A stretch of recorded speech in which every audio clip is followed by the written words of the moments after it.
Hello, my name is Eric Putkonen. Thank you for joining me. Today I'm talking about devotion and non-duality.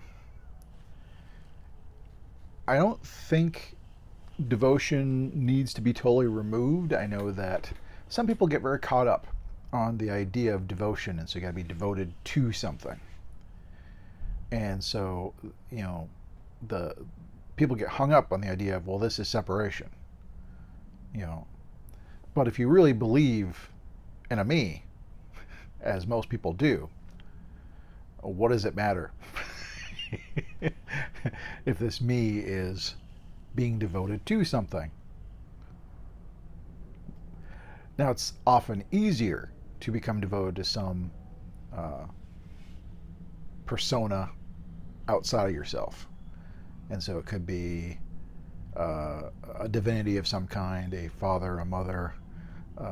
There's all different kinds of deities in Indian spirituality and also elsewhere around the world, but people can connect to this.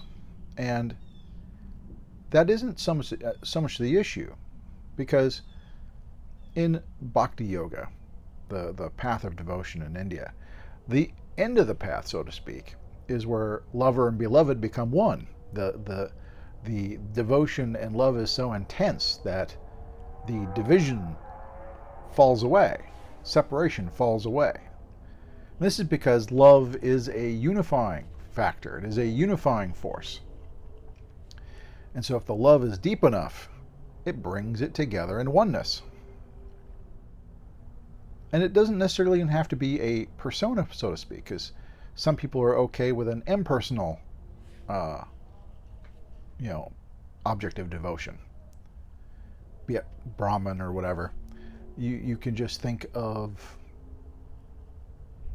even the self or love, being devoted to love.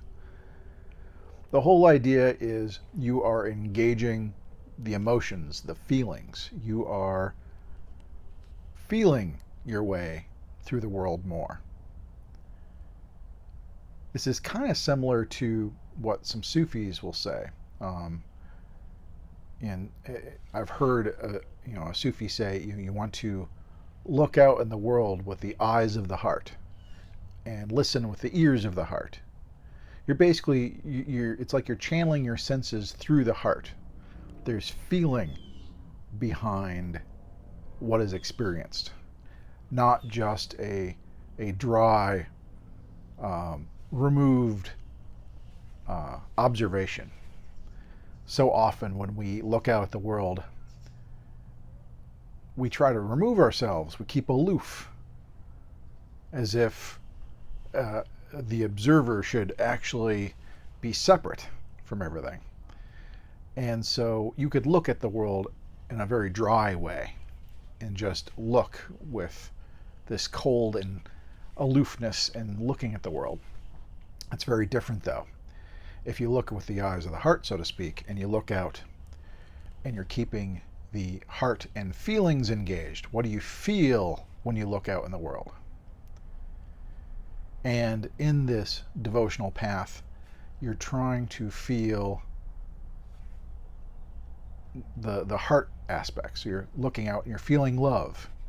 If you see something, is there compassion? It is engaging the feelings, and that's the whole point of the devotional path.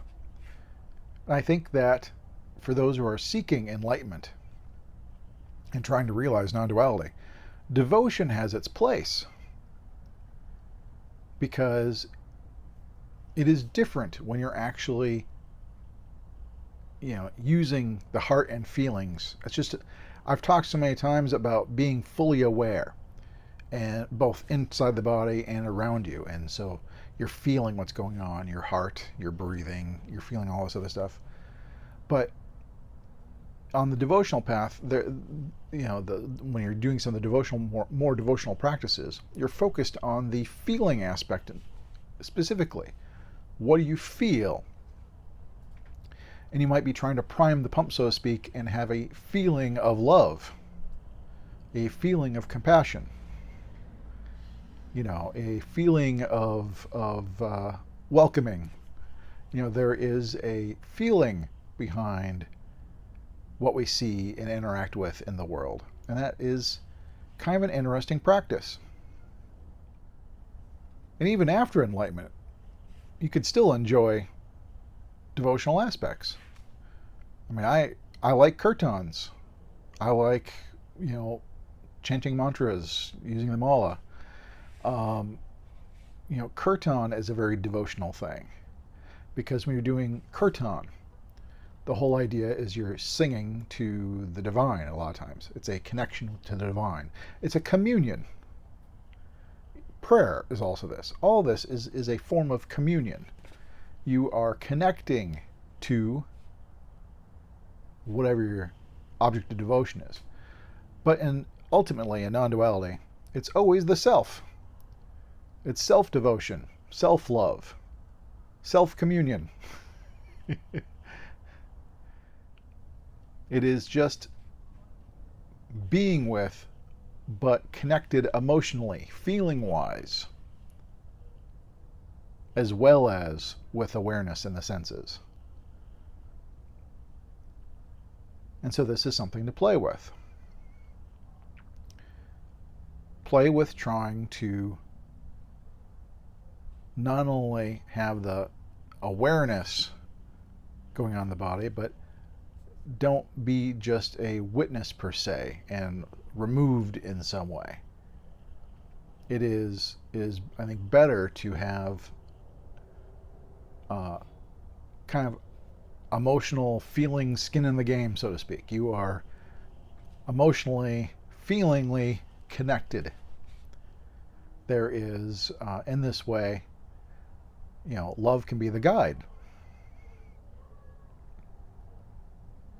And there's all sorts of practices and experiments we can try with this, but in general, I'm just pointing out that we can try to incorporate some of these feeling aspects, which are usually considered or called heart-centered.